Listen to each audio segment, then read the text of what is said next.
Bonjour les cancers et bienvenue sur Parole d'Oracle. Je vous retrouve pour un tirage sentimental pour l'année 2024. Alors ce tirage sentimental, je vais faire d'abord une guidance et une partie prédictive. Bienvenue à ceux qui me découvrent. Donc je fais quelque chose de nouveau là puisque je n'ai jamais fait de tirages sentimentaux pour l'année. Je fais simplement des tirages mensuels ou trimestriels. Donc là j'ai trouvé un autre format qui j'espère va vous convenir. Donc n'hésitez pas à me dire dans les commentaires ce que vous en avez pensé et si ça vous parle d'ores et déjà. Alors on va démarrer par la guidance et bien sûr ça s'adresse à vous si vous êtes cancer en signe solaire, cancer en signe ascendant, si vous avez la lune en cancer ou le Vénus en cancer. Après, vous pouvez être en couple célibataire ou dans d'autres configurations. Bien sûr, vous allez je vais donner plutôt une guidance, donc vous adapterez. Et puis pour la partie prédictive, j'essaierai de transposer pour chaque cas de figure. Allez, pour vous, les cancers, sur ce premier semestre de l'année 2024, au niveau sentimental, que vous soyez en couple célibataire, pour vous qui êtes cancer en signe solaire, en signe ascendant, lunaire ou vénusien, je vais tirer 5 cartes.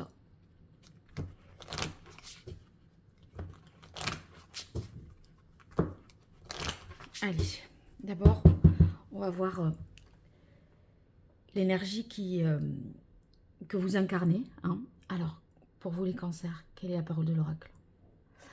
On a l'énergie de la tempérance. Donc ça, c'est la première carte, c'est comment vous vous représentez dans votre vie sentimentale, quelle est l'énergie que vous incarnez. Donc avec la tempérance, on essaye de trouver une harmonie, un équilibre, un juste milieu. On essaye peut-être de concilier des intérêts de l'un, de l'autre, pour trouver finalement une façon de fonctionner. Et si vous êtes célibataire, ça peut vouloir dire la tempérance que, eh bien, on essaye de retrouver une paix intérieure, une sorte de sérénité aussi avec la tempérance sur le plan mental et émotionnel. Cet équilibre-là vous permet d'abord de vous reconstruire, de vous protéger aussi peut-être. Donc là, vous voyez, c'est l'arcane 14, la tempérance, et ça vient juste après la 13. La 13, c'est la mort, l'arcane sans nom. Et en fait, ici, après un grand chamboulement, on imagine que l'on se reconstruit. Voilà, alors c'est l'idée de vouloir se reconstruire, se refaire une santé émotionnelle, je dirais. Et pour les couples, ça peut vouloir dire eh bien, réussir à avoir une relation équilibrée qui respecte les besoins de l'un et de l'autre. Alors, ici, on va voir l'énergie que vous devez laisser derrière vous. On a la carte du chariot. Donc le chariot, ça signifie que, vous voyez, il ne faut pas vouloir les choses à tout prix, que ça réussisse à tout prix. Là, on a l'impression que vous avez été peut-être proactive pour que une situation aboutisse, que vous obteniez satisfaction, gain de cause. Sauf que, en fait, on est dans le faire, on est dans le... comme si c'était un peu une entreprise, puisque j'ai fait ça, je dois mériter ça. Vous transposez un petit peu des valeurs du monde du travail peut-être dans la vie sentimentale. Mais c'est pas parce que vous êtes voilà, vous pouvez être parfait, c'est pas pour ça que ça va se faire et que vous allez être récompensé. L'amour là, c'est pas une récompense de quelque chose. Et avec le chariot, j'ai l'impression que ce que vous avez fait jusque là, c'est comme si vous avez fait des bonnes choses, etc. Et vous comprenez pas pourquoi vous en êtes dans une situation qui n'est pas à la hauteur des efforts que vous avez fournis. Et comme si finalement vous appliquiez un peu une recette et que ça ne portait pas ses fruits. Et, et là maintenant, j'ai l'impression qu'on laisse davantage faire. On laisse aussi l'autre venir à soi. C'est-à-dire qu'on n'est pas le principal animateur de cette vie sentimentale. Voilà. Et le chariot, il y a l'idée d'y aller, de tout donner, de tout faire au mieux, au maximum, pour que ça fonctionne. Sauf que, ben non, là, je crois qu'on est un peu plus dans le lâcher prise et on attend un peu le donnant-donnant. Alors, on va voir maintenant ce vers quoi vous devez tendre, et c'était le pape. Donc le pape, eh bien ça veut dire que il faut donner un sens un peu plus, je pense, spirituel aux choses. Vous voyez, là on est dans une énergie plutôt de feu, d'action, de d'agir martienne, je dirais. Là, on est dans quelque chose d'un peu plus spirituel. Et, et le pape, en fait, c'est aussi être, on vous dit, il faut être davantage à l'écoute, à votre écoute, pas que à l'écoute de l'autre. C'est écoutez-vous vous, mais écoutez aussi l'autre, plutôt que de faire comme ça, comme le chariot, abstraction faite de l'autre pour que ça marche. Et là, en fait, il y a une élévation spirituelle quelque part. Euh, vous avez, vous donnez un sens plus spirituel à votre vie sentimentale. Alors, c'est pas que vous vous raccrochez forcément à des croyances, je sais pas moi, de flammes jumelles, d'âmes jumelles, de choses comme ça. Mais, mais il y a une sorte d'intellectualisation des choses plutôt que d'être dans le monde, dans la réalité et dans l'action. Et en fait, vous voyez, là, il y a quelque chose de vous allez vers quelque chose de beaucoup plus sacré, de beaucoup plus sage. Et, et en fait, c'est comme si vous vous disiez, si ça doit se faire, ça se fera. Si ça ne se fait pas, là, parce que vous avez fait tous les efforts, que vous voyez que ça ne marchait pas, vous vous dites, si ça doit se faire, ça se fera. Je lâche prise, je n'y pense plus. Et finalement, j'accueille ce qui vient à moi. Je crois vraiment que c'est ça, là, le, la nouvelle façon que vous aurez de fonctionner sur ces 6 prochains mois. Alors maintenant, je vais sur le restant des cartes que je ne rebats pas. On va voir ce qui vous protège pour vous, les cancers, et ce qui vous soutient. Voilà.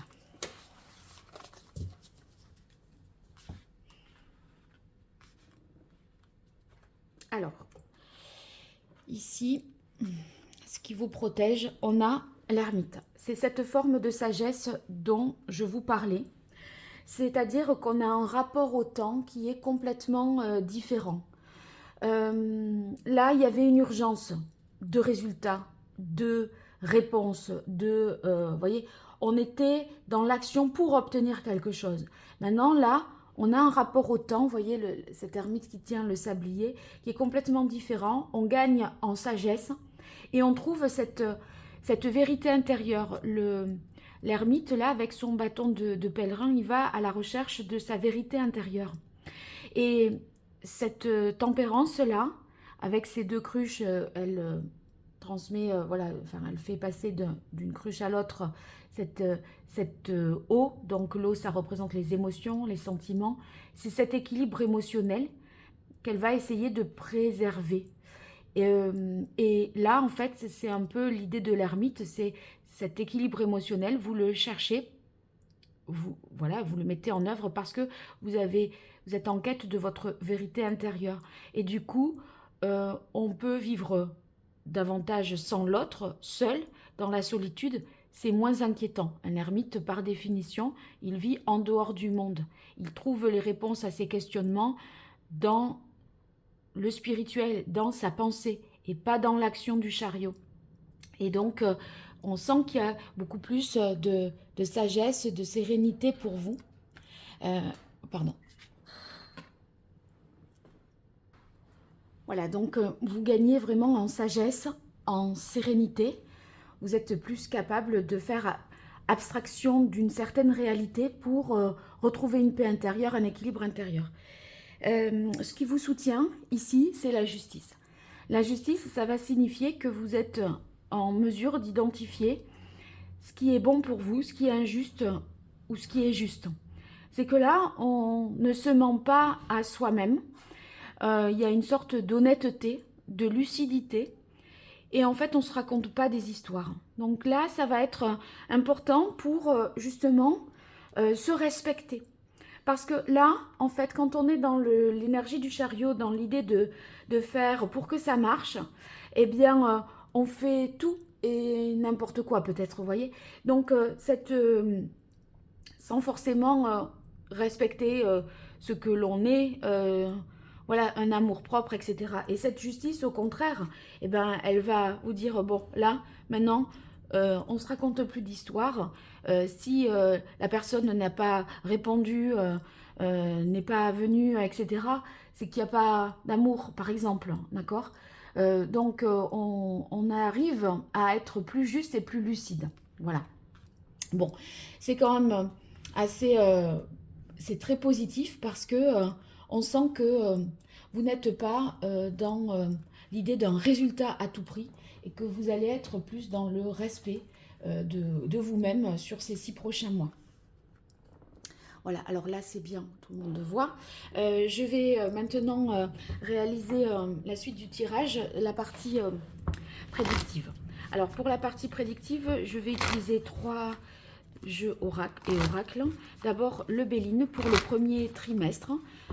Après je compléterai le message avec l'oracle Indigo et je ferai une synthèse avec l'oracle d'Hildegarde. Allez, pour vous, les cancers en signe solaire, cancer en signe ascendant, lune en cancer, Vénus en cancer, sur ce premier semestre 2024 au niveau relationnel, amoureux, sentimental, que vous soyez en couple, célibataire ou dans d'autres configurations. Qu'est-ce qui vient à vous sur ces 6 premiers mois de l'année? Allez, quelle est la parole de l'oracle pour vous, les cancers? Waouh, on a la carte bleue. La carte bleue, c'est vraiment le bonheur, la levée des blocages. Là, maintenant, vous voyez, il y a l'idée de ça va vous réussir. Finalement, de ne pas vouloir que ça réussisse, c'est là que ça va réussir, j'ai l'impression. Oh, regardez, vous avez la carte de la pluie. La pluie, c'est vraiment ce qui... voilà, il y a une sorte de chance, un soutien, et presque un soutien du ciel, hein, quelque chose de spirituel. Alors, premier trimestre 2024, janvier, février, mars 2024, au niveau sentimental pour vous, les cancers.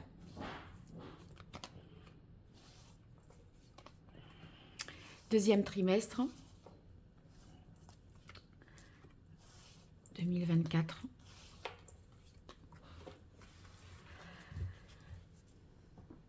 Alors, l'oracle indigo pour compléter le message. Là aussi, une carte de coupe pour voir un petit peu ce que ça nous donne. Le cancer en signe solaire, en signe ascendant, signe lunaire, signe vénusien. Sur ces 6 premiers mois 2024, janvier, février, mars, avril, mai, juin 2024, au niveau amoureux, relationnel, sentimental, couple célibataire, dans votre configuration. Allez, pour vous les cancers, quelle est la parole de l'oracle? On a le samouraï. Le samouraï, c'est justement celui qui se fait justice, c'est ce qui vous soutient. Là, vous voyez, on reprend un peu le dessus sur une situation. On en a marre, en fait, d'être proactif, de voir que les choses, ça ne fonctionne pas comme ça. On change un petit peu son fusil d'épaule. Et c'est en ce sens que vous vous faites, justice. Et vous voyez, on a création printemps qui indique ici que vous êtes, comment dire, il y a quelque chose de nouveau qui va naître dans votre vie sentimentale et ça donne un résultat qui est finalement certainement plus sain que ce que vous aviez jusque-là. Plus juste pour vous. Voilà. Alors, l'oracle indigo, c'est fait. Maintenant, je prends l'oracle d'Hildegarde pour tirer une seule carte pour chaque trimestre et on va voir un petit peu la synthèse pour vous les cancers.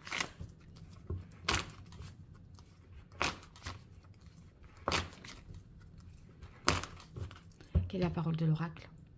Naissance, renouveau. Oui, c'est une nouvelle version de vous-même puisque ici on s'y prend de manière complètement différente hein. Et voilà, et c'est comme ça que vous allez finalement trouver l'amour hein. Allez, premier trimestre. Deuxième trimestre. Voilà. Allez, c'est parti pour l'interprétation. Je vais descendre un petit peu là les cartes. Alors, on a la carte des honneurs avec le travail, le changement et la sagesse, et ici la beauté et le Touareg.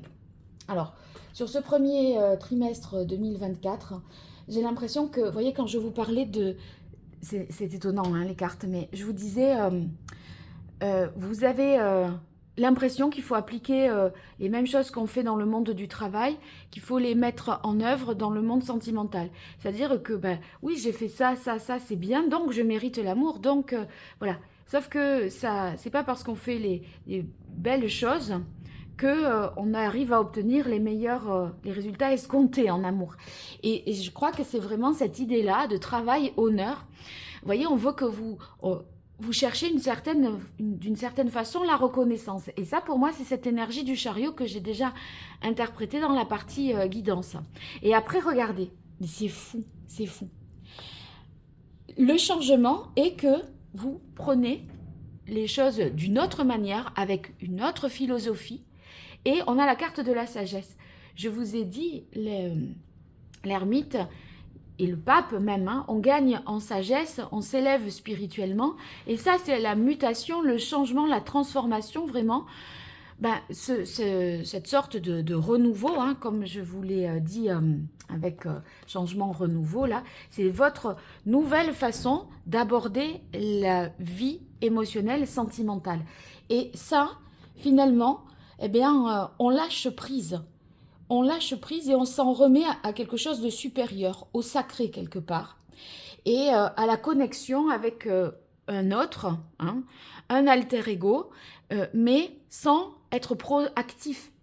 C'est des mots que j'ai employés dès le départ, alors que franchement, c'est pas forcément ce qu'on peut tout de suite intuitivement dire du chariot, mais ça m'est venu vraiment, et là, je suis vraiment touchée de voir que ça ressort de la même manière avec les mots que j'ai employés. Alors ici, on a beauté et le Touareg.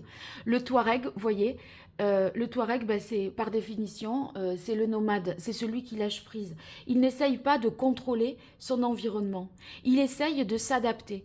En un lieu, il aura tel ou tel comportement parce que ce lieu aura telle ou telle caractéristique. Et l'adaptation, c'est ce que je vous disais avec l'énergie de la tempérance, vous allez vous adapter.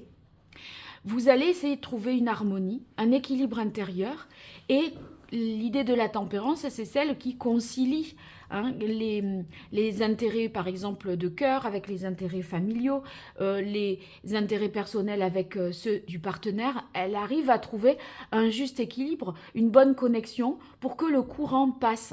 Et en fait, ben, vous allez adopter véritablement les qualités du Touareg.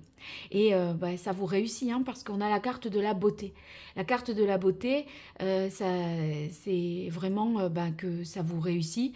On a quelque chose de plus grand qui naît vraiment à l'intérieur de vous. Et il n'est pas impossible que ce changement-là, dont je vous parle, se mette en place suite à un voyage, un déplacement, vous voyez, c'est comme si on allait découvrir le monde et qu'on allait se rendre compte de quelque chose. Il y a comme un déclic suite à un voyage vraiment physique. Parce que le Touareg, on est quand même sur le voyage. Et ici, on est sur la carte, la beauté, ça nous parle aussi du monde, des choses dans leur globalité. Donc je pense que vous pourriez faire éventuellement un voyage un peu initiatique, en tout cas, qui entraînerait des modifications de votre conscience, je dirais. Alors, ici, on est sur échange-communication. Oui, je confirme l'idée de voyage. Et voyez, échange-communication, c'est-à-dire qu'on apprend à mieux communiquer, à exprimer les choses différemment pour finalement un mieux-être dans sa vie sentimentale. Mieux communiquer avec l'autre, ne pas toujours décider et tirer un peu le couple ou être dans l'effort dans sa vie sentimentale, mais en fait, on est dans le partage, l'échange, le fait de tenir compte de l'autre. Et c'est ce que vous disait le pape là, c'est apprendre à écouter. Parce que là, le chariot, on en fait un peu qu'à sa tête, hein. C'est sa direction, c'est ce que l'on va faire. Et en fait, on agit de manière beaucoup plus individualiste avec le chariot qu'avec la tempérance et avec le pape. Et là, cette communication, ça veut dire qu'on arrive à s'entendre, à communiquer, à comprendre ce que ressent l'autre, et puis vous exprimerez aussi, pour vous faire justice, ce que vous ressentez au fond de vous. Donc, vous voyez, on a l'idée de... Ça réussit finalement à tout le monde, cette histoire, hein. Alors, ensuite, on continue pour le deuxième trimestre de l'année 2024 pour vous, les cancers. Bien. Alors, on a la carte de la paix et de la ville, des présents et du choix et maladie secret. Donc, pour le deuxième trimestre, ce que je dirais, c'est que on retrouve, voilà, avec la carte de la paix, une sérénité intérieure, une harmonie, hein, c'est le propre de la tempérance. Et la sérénité, elle est gagnée ici parce que on a trouvé sa propre voie, sa vérité intérieure. On a un rapport au temps qui est différent. Peut-être qu'on fait des démarches aussi pour se tranquilliser avec la carte de la ville. C'est-à-dire, ça peut être... Ici, il y a une sorte de soulagement, de tranquillité, peut-être parce que il y a quelque chose d'officiel qui est signé, un Pax, j'ai l'impression que dans la mesure où la justice ici, c'est ce qui vous soutient, c'est comme si le fait, pour ceux qui sont en couple, de se marier, de se paxer, par exemple, ou de le décider en tout cas à cette période-là, au printemps prochain, enfin dès le mois de mars, avril, pour les mois suivants, hein, on peut décider d'un mariage, c'est quelque chose qui vous tranquillise. Voilà, c'est comme si ça assurait votre sécurité intérieure, parce que on peut se projeter sur du long terme. Voilà, si c'est pas ça, bon, la carte de la ville dans les amours, c'est que on construit quelque chose de toute façon de solide et que les choses prennent du temps, hein. On dit Paris ne s'est pas fait en un jour. Je disais, vous aurez un autre rapport au temps et en fait, voilà, on y va petit à petit. On a ensuite la carte des présents et du choix. Donc, un positionnement à avoir par rapport à une proposition, certainement, qui vous est faite en amour. Peut-être vous parlez mariage, vous parlez de choses qui vous engagent dans l'avenir à deux, et puis à un moment, l'autre vous fait voilà, une proposition concrète. C'est-à-dire que, est-on d'accord pour se marier ou qu'est-ce qu'on en pense du mariage, on communique là-dessus, et après, l'autre, il vous demande en mariage, peut-être, ça pourrait être ça. Donc, ici, la carte du présent, c'est quand même la carte du soutien. Et il y a peut-être quelqu'un voilà, qui joue un rôle important en amitié, par exemple, ça peut être, voilà, ça peut être ça, pour vous accompagner dans votre vie sentimentale et vous aider dans une prise de décision, pas pour vous dire ce que vous devez faire, mais pour vous aider à verbaliser un certain nombre de choses qui vous permettront à vous d'y voir plus clair et de vous positionner. Parce qu'il y a quelque chose, en fait, entre la carte du secret et la maladie, il y a quand même peut-être des incertitudes liées à une épreuve, quelque chose que vous avez vécu, que vous avez gardé, enfoui en vous, peut-être quelque chose de l'enfance, des événements qui vous remontent à la surface, comme ça, des choses qui n'ont pas forcément été guéries, et il semblerait qu'il faille, enfin que ça puisse entraîner là un mal-être, de la peine, hein, et donc soit vous obtenez une vérité de quelqu'un, soit c'est vous qui faites un aveu avant de vous engager, avant de passer à la suite. C'est-à-dire que vous dites à l'autre, je dois te dire quelque chose. Voilà. Parce que on hésite peut-être entre le dire et ne pas le dire. Et en fait, on sent que si on ne le dit pas, qu'il vaut mieux le dire maintenant. Que si on ne le dit pas, ça peut avoir des conséquences plus graves, je pense, plus tard. Et c'est une façon de dire à l'autre, bon, voilà ce qui m'est arrivé, ou voilà ce que j'ai vécu, voilà qui je suis. c'est, voilà, est-ce que c'est à prendre ou à laisser presque. J'ai l'impression que vous avez besoin de faire un aveu. Et pour, voilà, bon, oui, ça va, parce que c'est vraiment, on retrouve l'harmonie et l'unité. Et l'harmonie, c'est la tempérance. L'unité, c'est on est aligné, on est en sécurité, ancré, et à la fois élevé dans le spirituel. Vous voyez, cet arbre-là, il y a à la fois la notion d'ancrage, d'enracinement. Donc c'est pour ça que je pense que c'est en rapport avec une histoire familiale, une histoire de l'enfance, vos racines. Et en même temps, là, il y a une sorte de connexion à l'au-delà, à la spiritualité, ici avec l'ermite, au sacré, enfin avec le pape et l'ermite, au sacré. Et là, maintenant, on est aligné. Mais je crois que vous aurez un aveu à faire pour pouvoir poser les bonnes bases d'une relation future plus saine. En tout cas, vous sentez que le changement doit aussi passer par là. Voilà. Donc, c'est quand même pas mal parce que ça va être très libérateur pour vous tout ça. Donc, on sent que vous avez besoin de vous délivrer du poids d'un secret et de le dire. Ça vous fera du bien et ça vous rendra justice aussi. Dans l'idée de pouvoir prendre là un nouveau départ, beaucoup plus pur, beaucoup plus sain et beaucoup plus heureux. Et pour moi, c'est au printemps que les choses vraiment voilà, partiront sur des nouvelles bases parce que l'agneau, c'est vraiment dans la symbolique le renouveau, le, le printemps, quoi. Bon, bah, c'est quand même bien beau tout ça. N'hésitez pas à me dire dans les commentaires en quoi ça fait écho à votre réalité, à me faire de retour. Et puis j'ai vraiment besoin de votre soutien pour vos likes, vos partages, vos abonnements. Je ne dis jamais assez parce que je suis tellement concentrée dans le tirage que j'en parle pas. Et du coup ça me dessert quelque peu. Donc pensez-y pour moi. Je vous embrasse hein, et belle année 2024 pleine d'amour. Au revoir.